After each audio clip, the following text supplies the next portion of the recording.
Good morning, Papa Kyle, sa rainy Monday. Morning! Yes, natutuwa lang Aga! kasi ako. Yes, natutuwa kasi ako dito sa dinala nilang gamit. So, to start up. Papaulaan ko sa ito kung may idea ka. Ano to? Oh, Ay, buta napapanood ko yan sa mga pelikula ng mga Joey Marquez, ano mo yun, sina Dencio Padilla, yan. Pantule, di ba? Pantule. Yan, nadali mo, Papa Kyle, Pantule. So, may Ako storya to. mag-aagawan yung mga haters natin dyan. Kasi mga supot yun eh. So, may kwento to eh. At naniniwala naman ako sa kwento nila kasi lagi naman ako ganun, laman naman tayo. So, 1930s daw to. Teka. Live na ba tayo ngayon? Yes, naka-report. Bago kasi naamoy ko na. Naamoy Matagal na ako na yan. Naamoy ko na. Naamoy ko yung tuli. Hindi. Ayoko amoyin to. Bago nyo ikwento sa akin yung mga storya, sa tingin ko, magandang item yan. Kitang-kita, kinakalawang na, may patina. Maganda yan. Bilhin as vintage or antique na pantuli. Mm-hmm. So, bibilin natin yan as antique na pantuli. Okay. Ngayon, kung marami pang ibang story na magpapataas sa Value. presyo, Iba pa. dapat may katibayan. Yun nga yung sinabi ko sa kanila. Otherwise, kaya inunahan ko na kayo. Sabi mo, may kwento eh. So, Yun nga, naamoy ko na yung sabi ko ganyan. So, yeah, sige. Pwede nyo ikwento sa akin. Maganda siguro yan. Yun nga. Kaso nga, yun nga rin sinabi ko rin sa kanila. Kaso hindi ko rin alam yung pa-price. So, ang kwento daw nito is 1930s pa to. Very popular sa Pandakan, yung lolo nila. Around 1930s hanggang 1950s, 60s, 70s, 80s, kilala yung lolo nila. Ang mga natulian daw nito is like nila Senator Jaworski, si Brad Pitt, Alien, si Brad Pitt, Isko Salvador, Rod Navarro, yun yung mga samples ng mga taga-Pandakan na natulian ng lolo niya. So, sabi ko nga, ang gandang istorya at naniniwala naman ako sa istorya nila. Ang problem is, ako naniniwala, paano natin siya i-bring up sa mga possible buyers, di ba? So, syempre, kukwento ko din ulit. So, yung buyers, kukwento niya din ulit. So, puro kwento. Wala tayong proof. Para sa akin, maniniwala tayo sa kanya, pero pag ikaw na nagkukwento niyan sa buyer mo, hindi na sila maniniwala sa atin, di ba? Kasi hinuhulol ko lang sila. Unless may picture siya na lolo niya. Wala pa daw talaga ng mga time na yon. Sa akin, sana nakita natin yung etlet ni Senator Jaworski. Number 7. Kamay niya, di ba? Di ba, malaki kamay niya, di ba? Malamang, siguro ganito yung ginamit sa kanya. Ito yung pinakamalaki, di ba? Si Brad Pitt, baka to, si Brad Pitt. Hindi, saka ang opinion ko dyan, napakagandang item kasi bihira ka makakita niyan eh. Sabi ko rin ang ganda ng talagang item. Kaso nga, they're asking, sige, bago ko sabihin, magkano ba to sa tingin mo pwedeng bilhin? Without, di ko pa sinabi yung price nila. Kagaya ng sinabi ko, very rare yan at wala masyado nagbebenta niyan. Pero dapat bilhin siya without the Jaworski story. Yes. So, wala siyang price na standard price kasi nga wala naman lumulutang na ganyan. Yes. Pero kung ikukumpara natin yan sa mga, alam mo na, ice crusher, yung mga industrial tools na mga barena, mga corn mills, panggiling, yung mga ganyan same usually nasa mga 3K, 5K, 7K, yung mga ganon. Depende sa kung made in the Philippines ba o ano. So, yun nga. Another thing is, kung nagtutuli kung ikaw, nagtutuli ka, isa lang ba ang pantuli mo or marami kang sets or isa lang? Yun yung mga questions dyan eh. So, magkano ba yung asking nila? 25,000. Medyo sabi ko, ang hirap. Pero same time alam ng mo okay yung 25 eh. Alam mo yung 25 okay yun dahil ang ganda ng story. Saka yung kalahati doon yung kalahati doon sentimental value nila which is wala ka. Alam mo kung wala ka namang sentimental value diyan eh. Kung meron talaga magpapatunay na ito yung ginamit nila noon, bibilin ko siya eh. Ang laki. Bibilin Pwede ko. renta. Oo, pwede pa renta. Okay na, bilhin ko na yan. Pero nga, katulad nga ng sinabi mo. Yung lang po, kasi bata pa po kasi sila, kaya hindi natin masasabi pa po na Niyatilan mo na sumikat pala sila ngayong lumaki. Oo, yun Sila. nga, oo. Kasi bata pa po sila nun eh. Yun Pero nga. kung makakausap lang po. Bibigyan kita ng Mabigyan halimbawa. tayo. Ang pinakamagandang halimbawa bago kayo magtawaran. Pag pinalabas to sa Pawn Stars, maglalabasan ngayon yung mga merong ganyan. Tapos sasabihin, tinuli ko si Bong Revilla. Oo. Alam niyo, marami Ayan, ka totoo pag naglalabas ako ng episode, ang dami na ano naman, iba't iba, di ba, no? Sigurado, dami naman. Labas na, magtutuli niya! Di ba? So, alam mo, nangyari na yan eh. Parang, ganito ko siya binili, gano'n na rin yung alok. Sabi ko, uy, hintay lang po. Ang mahal niyan, sir. Nakita ko sa vlog mo, sir. Diba? Gano'n. So, Pero Pero maganda yan. Maganda. Interesting item, napakaganda. Mag-meet na lang kayo halfway kung gusto mo talaga yan. Ganda lumang-luma Wala nang makikitang ganyan ngayon eh. So, maraming salamat sa Filipino Picker, syempre. Si Papa Kahoy. Kahoy Ward. So, maraming salamat. Lagi, good morning, rainy Monday. Peace, maraming salamat. I love you, Papa. Sa mga haters na support, tutuliin na kayo ng Toyo. Tuloy na natin.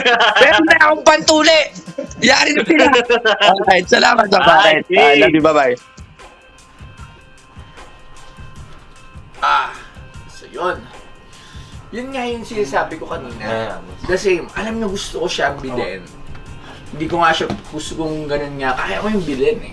Kaso nga, tulad nga, parang ang hirap na. Sabi nga, tama siya. Ang tawad niya kasi kanina, sabi niya 5,000. 5,000 niya gustong bilhin. So, siguro ako, 6,000.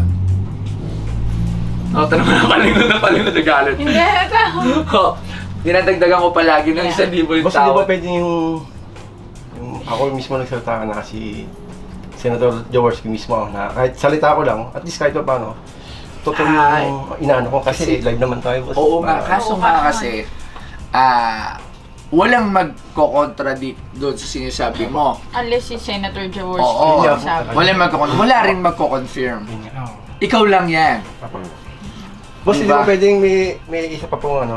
Pwede sana 15 po. Hindi kaya sa 15 eh. Siguro the biggest na amount ko na mabibigay dyan is without the story at ganyan lang talaga at mapapagalitan ako ni Loves is 7.5. Mali mo. Di-display ko yan. Ang ganda niyan. Isa Boss, siyang... pwede isang last price na lang ako, boss. Isang ano lang ako. Kung pwede, kahit kada isa na lang, 1,000 isa. Para maganda. Boss. Ang dami niyan. 12, boss. Yun na nga lang, boss, ang inan ako sa bilang. Hindi na nakasama yan. Kailan? Ano sabi mo? Boss, sa isang item na lang, yun na lang ang inan ako. Pinaka. Ito. Ha? Ano to? Pahirap kasi gusto ko yung items. Pero kung boss, parang... Pero kung sa akin Pero mailabas kasi yung video, talagang ano yan, boss. Talaga po, boss. Hindi sana yan, boss. Totoo yan. Gusto ko nga siyang bilhin, pero kasi ang taas eh. Mapapalo tayo sa pot ni Loves. 8,000.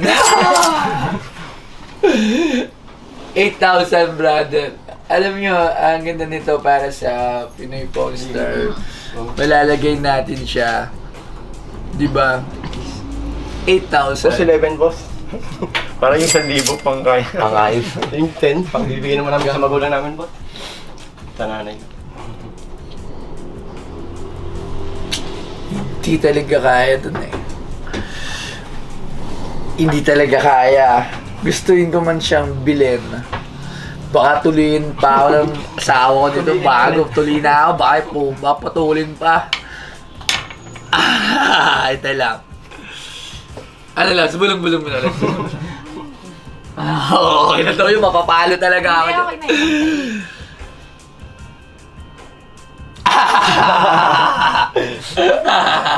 Ano bang ganyan tayo?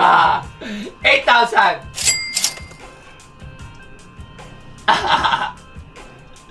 Pag nakakuha ka ng prueba, nagbibiling ko yung prueba sa'yo. Pag kunyari nakapagpa-prep, meron ka nakuwang proof or ano, biling ko yung sa'yo. Bibili namin yung preba. Ah, diba? Kasi tsaka yung yung razor na mano-mano, yun na nakita eh. Kahit yung proof lang ito, kunyari, Cisco. Si, ano niya Miski na? video lang, boss. Oo. Cisco, tapos Babayaran ko papakita sa'yo. mo tong vlog na to, Babayaran ko tapos sa inyo. sabihin niya na doon talaga siya. So may mga proof na... Ika lang, hindi na natapo artist na... Kahit hindi siya artist na, naging artista siya, oo, walang Pwede problema. pa rin po siya Ano yun? Ano pa rin? Sikat pa rin yun. Ibig sabihin, ano na siya. Kahit hindi siya ganun nakasuit ngayon, dumating talaga yung punto na kilala siya sa Pilipinas, kaya okay lang. So, for this item, alam Kasi niyo, si alam niyo, George script po si Senator. mm Laking pundakan pa rin po. O yun na, malay mo, nandiyan pa rin siya. Wala po. Wala pa. Wala na, nasa mga Malay mo, yala ma-PM. na Oo, ma-PM niyo siya. Ano na po? Siguro, tapos, doon, bibiling ko yung mga, kasi nga, alam mo, mataas na yung 8,000, seryoso. Kita nyo, as per Kyle nga, yung mga lumang gamit na malalaki, yung mga crusher na mga lumang pangalo-halo natin, di ba? Ang ganun lang yung price, 7,000, 5,000. Ito, binili ko lang to kasi gusto ko. Actually, hindi ko alam kung magpo-profit pa ako rito or what, pero gusto ko lang siyang bilhin. Tapos ilalagay ko siya sa isang parang gantong, yung may box, ganyan na black, nasa display, tapos lalagay ko yung pangalan ng lolo niyo doon. Bibigyan ko siya ng parang plate. Alam niyo, ganito. Basta niya po gusto namin mangyari. Sana kasi Yan. natin magustuhan. Ganyan yung ipapagawa ko sa kanya. Lalagyan ko siya ng ganyan pangalan ng lolo nyo. Bigay mo sa akin yung year at kung kailan siya na syempre kasi kilala siya sa Pandakan, sabi nyo naman. So, lalagay ko siya dyan. So, manunuli. So, lalagay ko siya dyan. So, ipe-frame ko siya ng ganun, diba? Tapos party display. So, syempre kagasusan ko pa. At natutuwa lang kasi talaga ako. Actually, kaya ako yung binili. Kaya ako gusto siyang binili kasi natutuwa ako. So, profit, hindi ko na inisip, papaluin na ako nito sa Alam mamaya nga sa po puwet gusto ng... mo una kasi, yung unang pinakita ko sa inyo, walang nga po, baka nakakahiya po, baka hindi, walang, kumbaga, hindi Maganda talaga si ganyan yan na ilagay na. Boss, 9. Hanggang Salubong na po ng boss. hanggang 8,000 lang talaga. Boss. Ano, kumbaga, for this item, without the story, mataas na yon. Kahit itanong nyo sa mga pickers, sa mga magkokolekta. Tapos usap ulit tayo, makuha ka pa din ng mga iba. Sakto kung yung meron yung pamputol dito, yun. Yung sayang. Malabang lang yun. Baka na pa, balik mo pagkano, di ba? Ay mo nun, installment. Installment, di ba? Alright, so, huwag ka na mag-isip, pumirma ka na rito. Magiging maganda to at makikita nyo to lagi dito sa Pawnstar. Makikita nyo sa bagong tindahan natin. Pagka open na yung bagong tindahan, punta kayo sa opening para makita nyo naka-display yung lolo nyo. May pangalan yun ng lolo nyo, di ba? So something na, malay mo in 20 years pa, di ba? May bumili sa atin yan na mas malupit. Boss, pangkain ng 8.5 na lang. 8.5, labs! Price na lang po, madam. Ano? Lahi lang, Ikaw bahala. Sige, 8.5, okay, deal. Thank you, boss. Deal, pre, pikit mata ko tatanggapin dahil gusto ko to, lab, sorry. Huwag ka na mag-aari. Galit. Alright. Thank you, madam. So, ito 8.5, okay. Kaya lahat ng pumapasok dito, nakatingin. Alright. So, yun, 8.5 para dito. Ang ganda nito, natutuwa ako rito. Something na nakakatuwa. Kasi, sa Pandakan, bigyan nyo lang yung details sa akin. Okay? Para ilalagay ko doon kasi saan sa Pandakan. Oo. Anong tawag din sa kanya ni lolo mo? Siyempre, lagyan ko niya. Mang Claudio lang. Tunay na pangalan, Claudio, no? Mang Pero Claudio. kasi po, boss, Tas talaga, Mang ang Claudio. bansag po sa Pagayta. Hihitin mo po kasi ako. Ang bansag po talaga sa amin. Buhaya. Buhaya. Bakit? Kasi yung lolo ko po, yung tatay niya, nakahuli po ng buhaya sa Ilog Pasig. Kaya Kasi madalas po silang namamangka. hanggang ngayon po, Opo. kahit mga Kaya basag po, pag sinabi kabubuhan, po sa bayan ng simbahan po ng Pandakan, sabihin niyo po, Santo Niño po.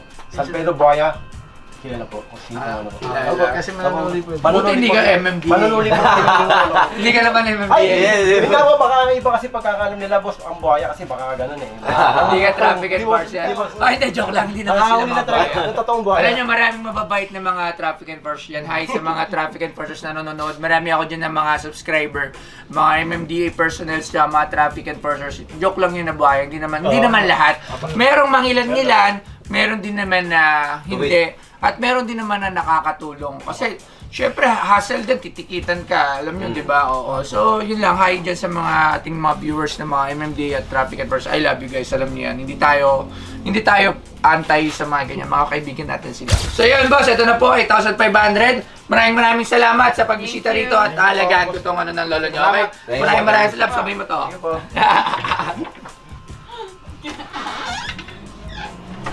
So, nagkasundo na po kami sa amount po ng item na ibinenta ko po kay Boss Toyo. Kahit sa 25 po noong una, pero kahit hanggang 8.5 po, okay na po sa akin. Nagpapasalamat po ako talaga. Sana po, yung item na naibenta ko po, sana maalala ko, nakita ko pa rin po sa kanya yun. Yun po. Salamat po sa Pawnstars.